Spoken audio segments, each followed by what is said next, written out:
Hi hello, welcome back to Lakshmi Kallapur YouTube channel. ಎಲ್ಲರೂ ಹೇಗಿದ್ದೀರಿ, ಚೆನ್ನಾಗಿದ್ದೀರಿ ಅಂತ ಭಾವಿಸ್ತಾ ಇದ್ದೀನಿ.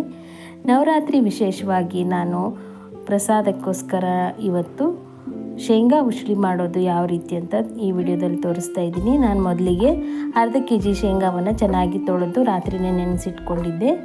ಈಗ ಬೇಯಿಸ್ಲಿಕ್ಕೆ ಇಡ್ತಾ ಇದ್ದೀನಿ. ನಾನು ಪಾತ್ರೆಯಲ್ಲೇ ಬೇಯಿಸ್ಕೊಳ್ತಾ ಇದ್ದೀನಿ. ಕುಕ್ಕರಲ್ಲಿ ಬೇಕಾದರೂ ಬೇಯಿಸ್ಕೊಳ್ಬೋದು. ಈ ರೀತಿ ಬೇಯಿಸಿಟ್ಕೊಂಡ್ರೆ ಪಟ್ಟಂತ ಮಾಡಿ ಮುಗಿಸ್ಬೋದು. ನೋಡಿ, ಇದರಲ್ಲಿ ನಾನು ತೆಂಗಿನಕಾಯಿ ತುರಿ ತೊಗೊಂಡಿದ್ದೀನಿ, ಕೊತ್ತಂಬರಿ ಸೊಪ್ಪು, ಹಾಗೆ ಕರಿಬೇವು ಸೊಪ್ಪು, ಹಸಿಮೆಣಸು ಮತ್ತು ರುಚಿಗೆ ತಕ್ಕಷ್ಟು ಉಪ್ಪು, ಸ್ವಲ್ಪ ಸಕ್ಕರೆ, ತೆಂಗಿನೆಣ್ಣೆ ತೊಗೊಂಡಿದ್ದೀನಿ. ನೋಡಿ, ಈ ರೀತಿ ಬೇಯಿಸ್ಕೊಳ್ಬೇಕು. ಶೇಂಗಾ ಸಾಫ್ಟ್ ಆಗಬೇಕು. ಈ ರೀತಿಯಾಗಿ ಮಾಡಿಟ್ಕೊಂಡಾಗ ನಮಗೆ ಉಸ್ಲಿ ಒಗ್ಗರಣೆ ಹಾಕೋದು ತುಂಬ ಸುಲಭವಾಗಿರುತ್ತೆ.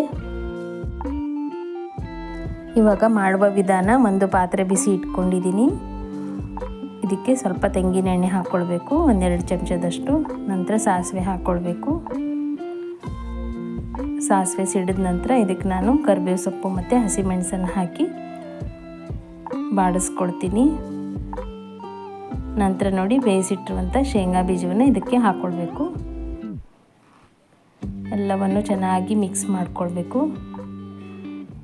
ಒಗ್ಗರಣೆ ಚೆನ್ನಾಗಿ ಸೇರಬೇಕು ಇದಕ್ಕೆ, ಶೇಂಗಾ ಬೀಜಕ್ಕೆ. ನಂತರ ನೋಡಿ, ರುಚಿಗೆ ತಕ್ಕಷ್ಟು ಉಪ್ಪನ್ನು ಹಾಕ್ಕೊಳ್ಬೇಕು. ಮೊದಲಿಗೂ ಸಹ ನಾನು ಸ್ವಲ್ಪ ಉಪ್ಪನ್ನು ಹಾಕಿದ್ದೆ ಬೇಯಿಸುವಾಗ.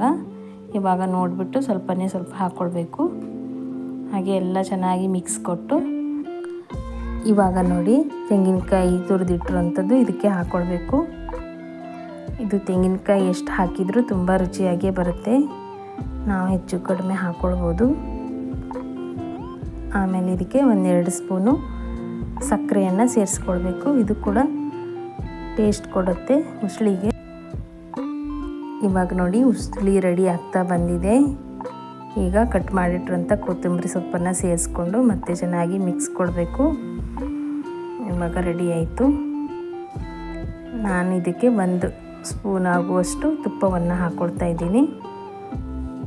ತುಪ್ಪ ಹಾಕೋದ್ರಿಂದ ಮತ್ತು ರುಚಿ ಚೆನ್ನಾಗಿ ಬರುತ್ತೆ. ನೋಡಿ, ತುಪ್ಪ ಹಾಕೊಂಡ ನಂತರ ಎಲ್ಲವನ್ನು ಚೆನ್ನಾಗಿ ಮಿಕ್ಸ್ ಮಾಡಿಕೊಳ್ಬೇಕು. ಇವಾಗ ಶೇಂಗಾ ಉಸ್ಲಿ ರೆಡಿಯಾಗಿದೆ. ಈ ವಿಡಿಯೋ ನಿಮಗೆ ಇಷ್ಟ ಆಗಿದೆ ಅಂದ್ಕೊಳ್ತೀನಿ.